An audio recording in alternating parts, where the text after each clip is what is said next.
இப்போ திமுக வந்து பாஜக எதிர்ப்பு அப்படின்ற விஷயத்த அதிகமா அவங்க முன்னெடுக்கிறாங்க இல்லையா? அது அவங்களுக்கு கை குடுக்காதா?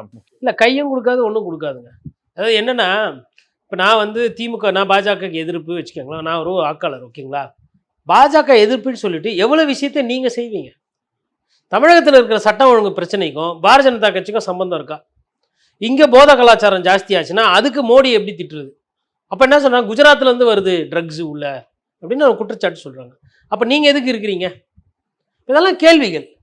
அதே மாதிரி மாநிலத்தை நடத்துறதுக்கே வந்து ஃபண்ட் வந்து கொடுக்காம இருக்கிறது அந்த ஒரு பிரச்சனையும் இல்லையா சார்? அதுல நியாயம் இல்லையா? இல்லை, கரெக்ட், நியாயம் இல்லைன்னு சொல்லலை. நான் முதல்லயே சொன்னேன், வஞ்சிக்கிற ஒரு அரசாங்கம் தான் இருக்குன்னு சொன்னேன்.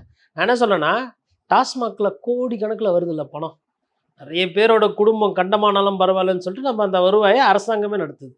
என்னை பொறுத்தவரையிலும் நான் மது கடைகள் இருக்கக்கூடாதுன்னு சொல்லலை, அரசாங்கமே அதை எடுத்து நடத்துறது அவலன்றதை நான் பார்க்குறேன். எந்த பணம் வேணும் அரசாங்கத்துக்கு, அரசியல்வாதிகளுக்கு எந்த பணம் வேணுன்றத குறைந்தபட்சம் அதில் ஒரு தார்மீக கண்ணியம் இருக்கணும்னு நினைக்கிறேன் நான். அப்போ தனியாருக்கு இருந்ததுன்னா நீங்கள் அதை கட்டுப்படுத்தலாம். அங்கே ஒரு தவறு நடக்குதுன்னா அதை தட்டி கேட்கலாம்.